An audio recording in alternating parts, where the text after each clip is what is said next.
اللہ الرحمن الرحیم۔ السلام علیکم ورحمۃ اللہ وبرکاتہ۔ ناظرین کرام، غازان خان الخانی منگول سلطنت کے 7ویں حکمران تھے۔ ان کے باپ کا نام آرغون خان تھا۔ جب انہوں نے اسلام قبول کیا تو ان کا نام محمود رکھا گیا۔ یہ وہ وقت تھا جب عثمان غازی اپنی نوزائیدہ سلطنت کے قیام کی بھرپور کوشش کر رہے تھے۔ دوسری طرف کونیا میں سلجوقی سلطان مسعود منگولوں کے ماتحت اپنا نظام چلا رہے تھے۔ وزیروں اور امراء کی غداریاں عروج پر تھیں۔ اس وقت غازان خان اسلام قبول کر چکے تھے۔ 1298 عیسوی میں منگول سلطنت کے بائدو خان ایک سازش میں مارے گئے۔ بعد ازاں اس کی جگہ الخانی سلطنت کے نئے حکمران محمود غازان خان تخت پر بیٹھے۔ غازان خان کے دور حکومت میں منگول سلطنت اپنے اختتام کو پہنچنے کے قریب تھی۔ جب غازان خان نے اسلام قبول کیا تو ان کے ساتھ بہت زیادہ تعداد میں منگول بھی مسلمان ہو گئے، لیکن کچھ منگول کمانڈروں نے ان کے خلاف یعنی اسلام لانے کی وجہ سے بغاوت شروع کر دی اور اپنی علیحدہ ریاست کے قیام کے لیے کوشش کرنے لگے، لیکن کامیاب نہ ہوئے۔ اکبر شاہ اپنی کتاب تاریخ اسلام میں لکھتے ہیں کہ گہتو خان کے بعد اس کا چچا زاد بھائی بائدو خان تخت نشین ہوا۔ 696 ہجری میں آرغون آقا اویرات جو 30 سال تک خراسان وغیرہ کے علاقوں پر حکومت کرتا رہا، اس کی وفات کے بعد اس کا بیٹا نوروز بیگ غازان خان کے پاس گیا اور اسے اسلام قبول کرنے کی ترغیب دی۔ اس وقت غازان خان خراسان کے حکمران تھے۔ غازان خان بائدو خان سے زیادہ سلطنت کے لیے خود کو اہمیت دیتے تھے، اس لیے دونوں کے درمیان اختلاف پیدا ہو گئے۔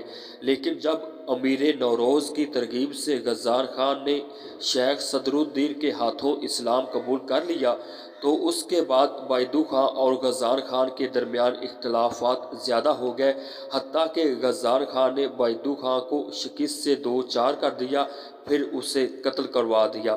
اس کے بعد خود سلطان محمود تخت نشین ہوئے۔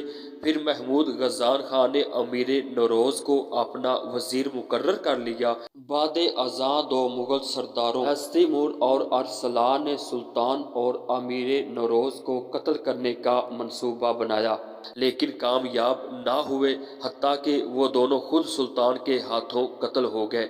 اس کے بعد غازان خان نے مصر کے سلطان کو خط لکھا کہ میرے بڑوں نے ملک شام اور مصر کو فتح کیا تھا، لہٰذا یہ ہماری وراثت ہے، آپ یہ علاقے ہمیں واپس کر دیجیے۔ لیکن سلطان مصر کی طرف سے نامناسب جواب آیا، بلکہ مصری فوج نے الٹا غازان خان کے قابض علاقوں پر حملہ کر دیا۔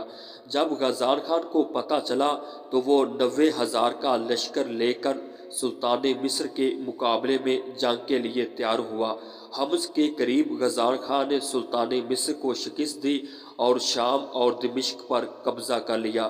یوں ہی غازان خان نے اپنے کچھ وزیر شام اور دمشق میں نائب کی حیثیت سے مقرر کر دیے۔ بعد میں پھر سلطان مصر نے دوبارہ ملک شام پر حملہ کیا، لیکن ناکام ہوا۔ ادھر جوجی خان کی فوج جو قیبچاک کے مقام پر قابض تھی، انہوں نے یہ کہہ دیا کہ ہلاکو خان اور اس کی اولاد کا خراسان اور ایران پر حکومت کرنے کا کوئی حق نہیں ہے، یہ صرف ہمارا حق ہے کہ ہم غازان خان کو وہاں سے نکال دیں گے۔ اس کے بعد آپس کی مخالفتوں کی وجہ سے غازان خان ملک شام کی طرف متوجہ نہ ہوئے اور انہوں نے شام اور دمشق کا علاقہ چھوڑ دیا۔ آخرکار 703 ہجری 1304 عیسوی کو غازان خان وفات پا گئے۔ تبریز میں ان کو دفن کر دیا گیا۔ ان کی وصیت کے مطابق ان کے بھائی محمد خدا بندہ الجیتو کو نیا سلطان بنا دیا گیا۔